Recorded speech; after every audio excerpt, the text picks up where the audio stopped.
Feeling like a fake, living an inauthentic life. Discover Carl Jung's powerful insights on the authenticity paradox.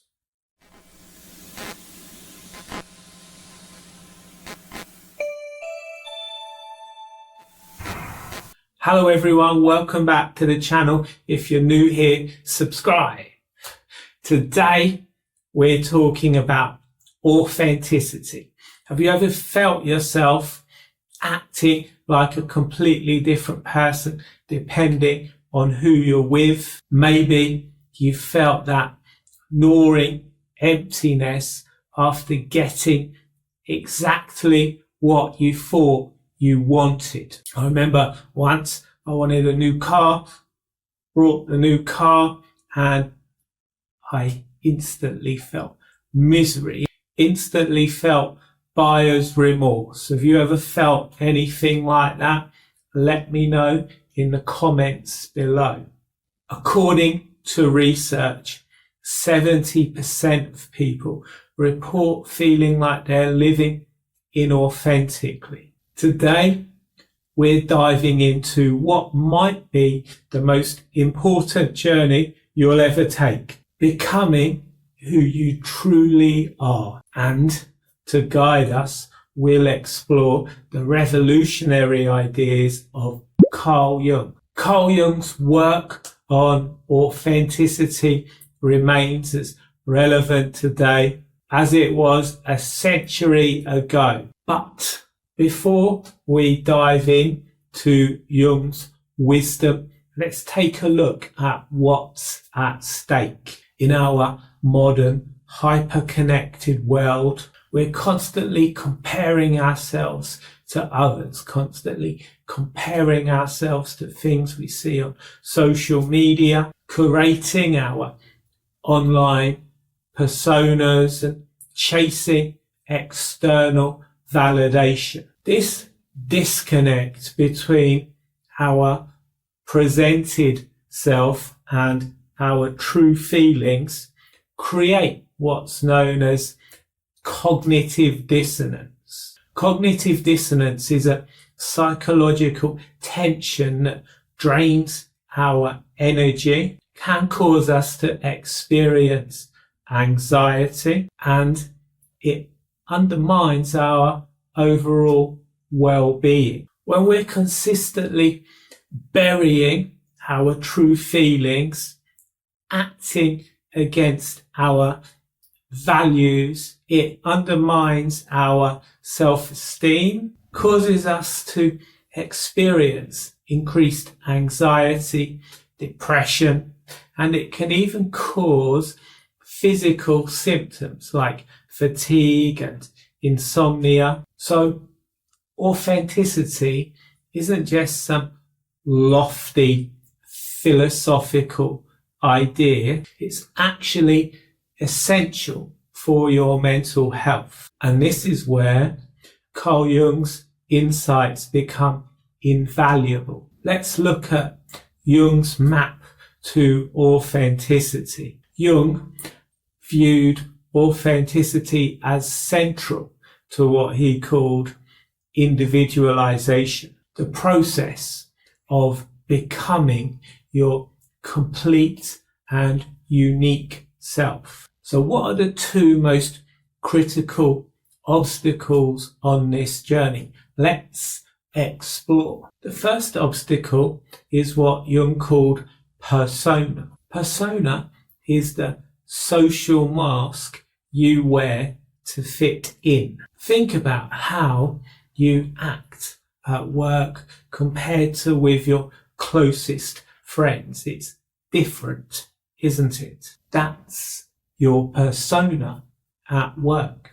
It's necessary for social functioning. But problems emerge when we mistake the mask for our true face. I'd like you to pause for a moment and ask yourself, when do you feel most like your true self, the real you? And where do you feel like you're just playing a role? Share your thoughts in the comments below. The second barrier to authenticity is what Jung called the shadow. The shadow is a term for anything we can't see within ourselves, the parts of ourselves we reject or deny. Here's a practical example. Imagine someone who prides themselves on being kind and accommodating, but finds themselves inexplicably angry when other people don't meet their expectations. That anger they're experiencing, it's part of their shadow, a natural human emotion they've denied within themselves.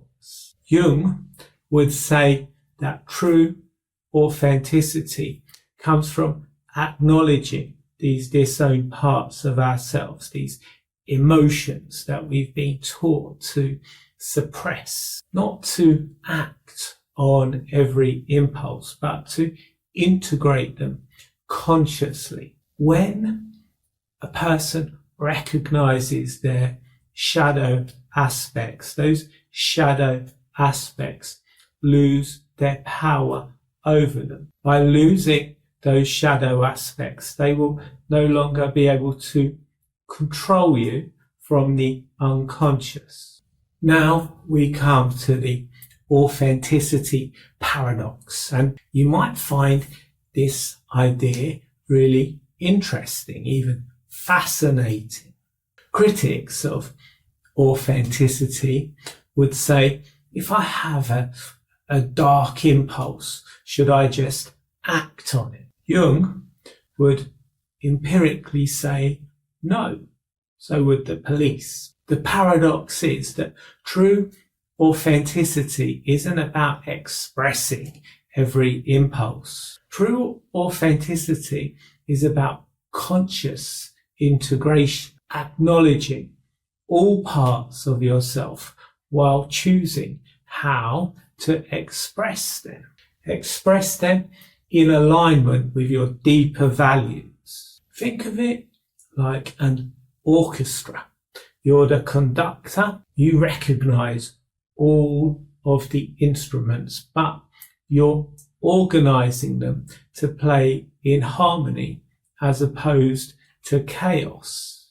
Let's move from theory to practice with 4 practical exercises inspired by Carl Jung's work. The first exercise you can do is shadow journaling. When you feel a strong negative reaction to someone else, ask yourself, what quality in them is it that I'm reacting to, and how might I express that same quality? How might I possess that same quality? Write it out and don't try to censor yourself.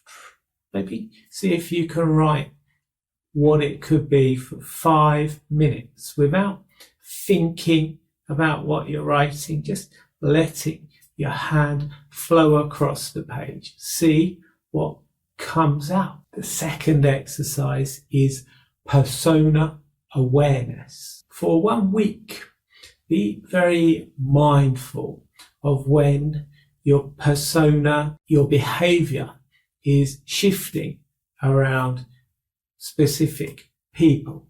In the evening, reflect on what's happened during the day.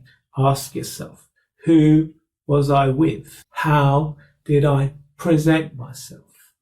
How did I feel? Did I feel authentic? Look for patterns of when you feel most and least authentic. The third exercise is values clarification. Make 2 lists. First list is things you do because others expect them. The second list is things I do because those things truly resonate with me. review these two lists and identify one small change you can make this week to truly start to embody your authentic self, to move you closer towards your true values. Exercise number 4 is something Jung was quite well known for, and that is dreams and dream reflection. Jung believed dreams reveal authentic aspects of ourselves. Keep a dream journal by your bed, and upon waking, write down any dream fragments you can remember. Look at those dream fragments and ask yourself, if this dream is showing me something authentic about myself, what could that thing be? Which of these exercises resonates most with you? Let me know in the comments. Which of these exercises are you most looking forward to trying over the coming week? The journey to authenticity isn't always comfortable, but the rewards can be profound.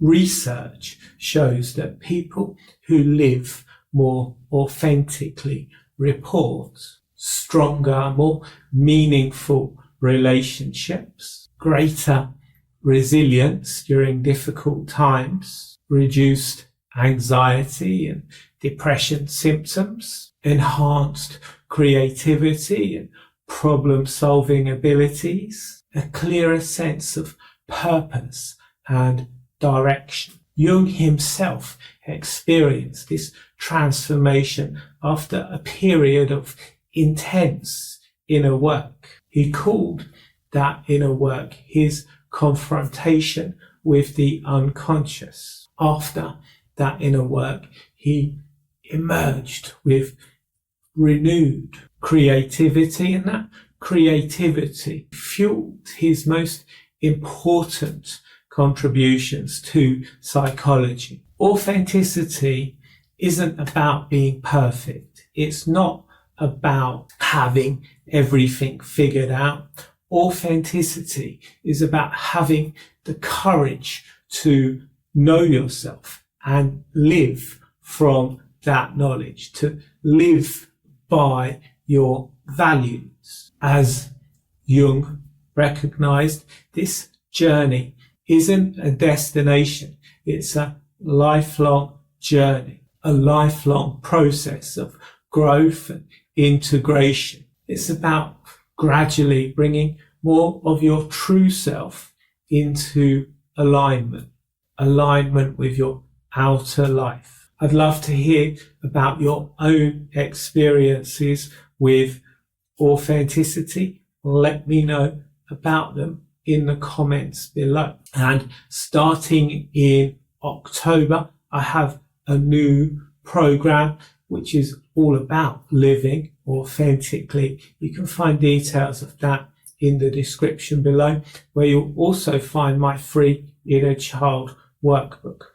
Inner Child healing is a very good way to start to give yourself unconditional love, unconditional acceptance, have passion for yourself, and start to live more in accordance with your authentic self. So check those things out. If you like this video, found it useful, hit the like button, subscribe to my channel. Thank you very much for watching.